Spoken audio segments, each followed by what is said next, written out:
ಮೂಡದಲ್ಲಿ ನಡೆದಿರುವಂಥ ಭ್ರಷ್ಟಾಚಾರ ಬಗದಷ್ಟು ಹೊರಬರ್ತಾ ಇರುವಂಥದ್ದು. ಅದರಲ್ಲೂ ಕೂಡ ಇವತ್ತು ಸರ್ಕಾರ ಒಂದು ಆದೇಶವನ್ನು ಮಾಡಿದೆ. ಚಾಮುಂಡೇಶ್ವರಿ ಸರ್ವೋದಯ ಸಹಕಾರ ಸಂಘ ಏನಿದೆ, ಸರ್ವೋದಯ ಸಹಕಾರ ಸಂಘಕ್ಕೆ ಕೊಟ್ಟಿದ್ದಂಥ ಸೈಟ್ಗಳನ್ನು ರದ್ದು ಮಾಡಿ ಆದೇಶ ಮಾಡಿದೆ. ಈ ಬಗ್ಗೆ ಹೋರಾಟ ಮಾಡ್ತಿದ್ದಂಥ ಶಾಸಕರಾದಂಥ ಶ್ರೀವತ್ಸ ಅವರು ನಮ್ಮ ಜೊತೆ ಇದ್ದಾರೆ. ಅವ್ರನ್ನೇ ಮಾತಾಡಿಸ್ತಾ ಹೋಗ್ತೇನೆ. ಸರ್, ಈಗ ಒಂದಷ್ಟು ಸೈಟ್ಗಳನ್ನ ರದ್ದು ಮಾಡಿ ಒಂದು ಆದೇಶ ಮಾಡಿದೆ ಸರ್ಕಾರ. ಏನಿದು ಸರ್ ಹಗರಣ ಇದು ಅಂತ? ಚಾಮುಂಡೇಶ್ವರಿ ಸರ್ವೋದಯ ಸಹಕಾರ ಸಂಘ 1986-87 ಆ ಸಂದರ್ಭದಲ್ಲಿ ಏನೋ ಪ್ರಾರಂಭ ಆಯಿತು ಅನ್ನುವಂಥದ್ದು. ಆಗ ಮೈಸೂರಿನ ಅನೇಕ ಜನ ಏನು 60 ವರ್ಷ ದಾಟ್ತದಂಥ ಹಿರಿಯ ನಾಗರಿಕರು ಸೇರಿಸ್ಕೊಂಡು ರಚಿಸಿದಂಥ ಒಂದು ಸಹಕಾರ ಸಂಘ ಅನ್ನೋದು ಗೊತ್ತಾಗಿರುವಂಥ ಅಂಶ. ಇವರ ಹೆಸರಿನಲ್ಲಿ ಇತ್ತೀಚಿನ ದಿನಗಳಲ್ಲಿ ಮೈಸೂರಿನ ಹೃದಯ ಭಾಗ ಅಂತ ಈಗ ಕರೆಸ್ಕೊಳ್ತಾ ಇರುವಂಥ ಆಂದೋಲನ ಸರ್ಕಲ್ಲಿನ ಅವರ ಸುತ್ತಮುತ್ತ ಇರುವಂಥ 17 ಎಕರೆ ಜಾಗವನ್ನು ನಗರಾಭಿವೃದ್ಧಿ ಪ್ರಾಧಿಕಾರದ ಅಧಿಕಾರಿಗಳ ನೇತೃತ್ವದಲ್ಲಿ ಅಧಿಕಾರಿಗಳ ಸಹಕಾರದೊಂದಿಗೆ ಈ ಸಹಕಾರ ಸಂಘದವರು 43 ನಿವೇಶನಗಳನ್ನು ಅತ್ಯಂತ ಕಡಿಮೆ ಬೆಲೆಯಲ್ಲಿ ಅವರೂ ಪರ್ಚೇಸ್ ಮಾಡಿಕೊಂಡು ವಿತರಿಸಿದ್ದಾರೆ ಅನ್ನುವಂಥ ಅಂಶ 2023ರಿಂದ ಕೇಳಿಬರ್ತಾಯಿತ್ತು. ನಾನು ಸದಸ್ಯನಾದ ಮೇಲೆ ಇದು ಹೇಗೆ ಅನ್ನುವಂಥ ಹುಡುಕಿದ್ದ ಸಂದರ್ಭದಲ್ಲಿ ಇದು ಮಾಡಿರೋದು ಅಕ್ರಮ ಮತ್ತು ಅನ್ಯಾಯ ಅಂತ ಆಗಿನ ಜಿಲ್ಲಾಧಿಕಾರಿಗಳು ವರದಿಯನ್ನು ಮಾಡಿದರು. ಆಗಿನ ಕಮಿಷನರ್ ಆಗಿದ್ದಂಥ ದಿನೇಶ್ ಅವರ ವಿಶೇಷ ಕಾಳಜಿಯಿಂದ ಇದೆಲ್ಲ ಪರಭಾರೆ ಆಗೋಗಿದೆ ಅಂತ ಗೊತ್ತಾಯಿತು. ಸಭೆಯಲ್ಲೇ ಜಿಲ್ಲಾಧಿಕಾರಿಗಳು ಅವ್ರನ್ನ ಹೇಗಪ್ಪ ಮಾಡಿದೆ ಇದನ್ನು ಅಂತ ಕೇಳಿದ್ರೆ ಉತ್ತರ ಇರಲಿಲ್ಲ. Court order ಅಂದಿದ್ರು. ಕೋರ್ಟ್ ಎಲ್ಲೂ ಇಂಥವರಿಗೆ ಈ ಜಾಗದಲ್ಲಿ ಸೈಟ್ ಕೊಡಬೇಕು ಅಂತ ಹೇಳೇ ಇರಲಿಲ್ಲ. ಇಷ್ಟೆಲ್ಲ ಆದಮೇಲೂ ಅವರು 43 ನಿವೇಶನಗಳನ್ನು ನೀವೇ ಬಡಾವಣೆನೇ ರಚನೆ ಮಾಡದೆ, ಚರಂಡಿ ಇಲ್ಲ, ರೋಡ್ ಇಲ್ಲ, ಲೈಟ್ ಇಲ್ಲ. ಇವತ್ತು ತಾವು ಹೋಗ್ಬೇಕಾದ್ರೆ ಆ ಜಾಗವನ್ನು ನೋಡ್ಬೋದು.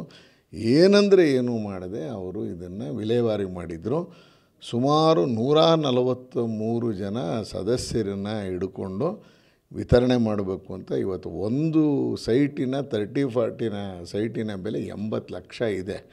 143 ಜನ ಅಂದರೆ ಊಹೆ ಮಾಡ್ಕೊಳ್ಳಿ ಎಷ್ಟು ಕೋಟಿ ಆಗ್ಬೋದು ಅಂತ.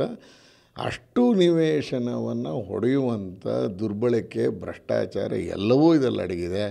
ಆದರೆ ಈಗ ಸರ್ಕಾರ ರದ್ದು ಮಾಡಬೇಕು ಅಂತ ಒತ್ತಾಯ ಮಾಡಿದ್ದ ಕಾರಣಕ್ಕೆ 6 ತಿಂಗಳ ನಂತರ ಆದರೂ ಇದನ್ನು ರದ್ದು ಮಾಡಿದರೆ ಈ ಕ್ರಮವನ್ನು ನಾನು ಸ್ವಾಗತವನ್ನು ಮಾಡ್ತೀನಿ. ಅಂದರೆ ಇದು 50-50 ರೂಪದಲ್ಲಿ ಕೊಟ್ಟಿದ್ದೆ. ಯಾವ ರೂಪದಲ್ಲಿ ಕೊಟ್ಟಿದ್ದು ಇದು ಹಂಚಿಕೆ ಆಗಿದ್ದು ಅಂತ? ಇದು 50-50 ಅಲ್ಲ, ಇದೊಂದು ಲೇಔಟ್, ಇದೊಂದು ಸಹಕಾರ ಸಂಘಕ್ಕೆ ಒಂದು ಜಾಗ ಕೊಟ್ಟಿರೋದು. ಜಾಗ ತೊಗೊಂಡಿದ್ದಾರೆ ಅಂತ 86ರಿಂದ 94ರವರೆಗೆ ಇದು ಯಾವುದೊಂದು ದಟ್ಕಳ್ಳಿ ಸರ್ವೆ ನಂಬರ್ ತೋರಿಸಿ ನಾವಿಲ್ಲಿ ನಿಮಗೆ ಸೈಟ್ ತೊಗೊಂಡಿದ್ದೀವಿ ಬನ್ನಿ ಅಂತ ಈ ಸಹಕಾರ ಸಂಘದವರು ಅವರ ಮೆಂಬರ್ಗಳಿಗೆ ಕರೆದಿರುವಂಥದ್ದು. ಅವತ್ತಿಗೆ ಅವ್ರಿಗೆ 60 ವರ್ಷ ಆಗಿದೆ ಅನ್ನುವಂಥದ್ದಿದೆ. 94ರಲ್ಲಿ 60 ವರ್ಷ ಆಗಿದ್ದರೆ ಈಗ 2024ಕ್ಕೆ ಅವ್ರಿಗೆ 94 ವಯಸ್ಸಾಗಬೇಕಾಗಿತ್ತು. ಆ ಥರ ಬದುಕಿದಾರ, ಮೃತ ಹೊಂದಿದಾರ, ಅವ್ರ ವಂಶಸ್ಥರು ಕೊಟ್ಟಿದ್ದಾರೆ. ಮತ್ತು ಕೊಡಬೇಕಾದ್ರೆ ಒಂದು ರೇಟ್ ಇದೆಯಲ್ಲ, 14,20,000ಕ್ಕೆ ಸೇಲ್ ಮಾಡಿದ್ದಾರೆ ಅಂತ ತೋರಿಸ್ತಾ ಇದ್ದಾರೆ ಅಂತ ಇದೆ. ಎಷ್ಟಕ್ಕೆ ಕ್ರಯಪತ್ರ ಮಾಡ್ಕೊಂಡಿದ್ದಾರೆ ಗೊತ್ತಿಲ್ಲ. ಯಾರು ಈ ಕಮಿಷನರ್ಗೆ ಆದೇಶ ಮಾಡಿದ್ರು ಕೊಡಬೇಕು ಅಂತ ಹೇಳಿದ್ರು ಗೊತ್ತಿಲ್ಲ. ಒಟ್ಟಾರೆ ಏನು ಅಂದರೆ ತನಗೆ ಇಷ್ಟ ಮನಸ್ಸು ಇಚ್ಛೆ ಸೈಟ್ಗಳನ್ನು ವಿಲೇವಾರಿ ಮಾಡಿದ್ದಾರೆ.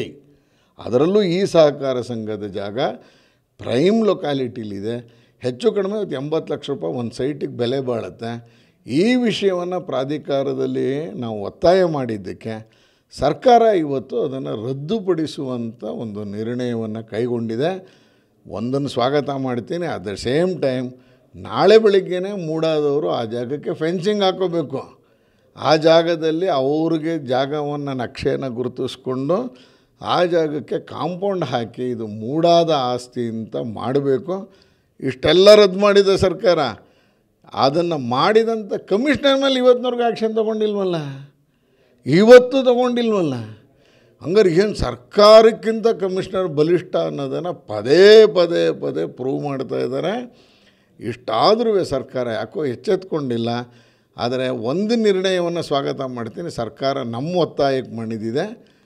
ಏನು ಪತ್ರವನ್ನು ಕೊಟ್ಟು ಮುಖ್ಯಮಂತ್ರಿಗಳಿಂದ ಹಿಡಿದು ಎಲ್ಲರಿಗೂ ಕೊಟ್ಟಿದ್ನೋ ಆ ಪತ್ರವನ್ನು ಇಟ್ಕೊಂಡು ಇವತ್ತು ರದ್ದು ಮಾಡಿದರೆ ಇದನ್ನು ಸ್ವಾಗತವನ್ನು ಮಾಡ್ತೀನಿ. ಕೆಲವೊಂದು ಕಡೆ ಮೆನ್ಷನ್ ಮಾಡಿದೆ ಇದು ಕೋರ್ಟ್ ಆದೇಶದ ಪ್ರಕಾರ ಅಂತ. ಕೋರ್ಟ್ ನಿಜಕ್ಕೂ ಕೂಡ ಇವ್ರಿಗೆ ಸೈಟ್ ಕೊಡಬೇಕು ಅಂತ ಅಥವಾ ಜಮೀನು ಕೊಡಬೇಕು ಅಂತ ಏನಾರು ಆದೇಶ ಮಾಡಿತ್ತಾ?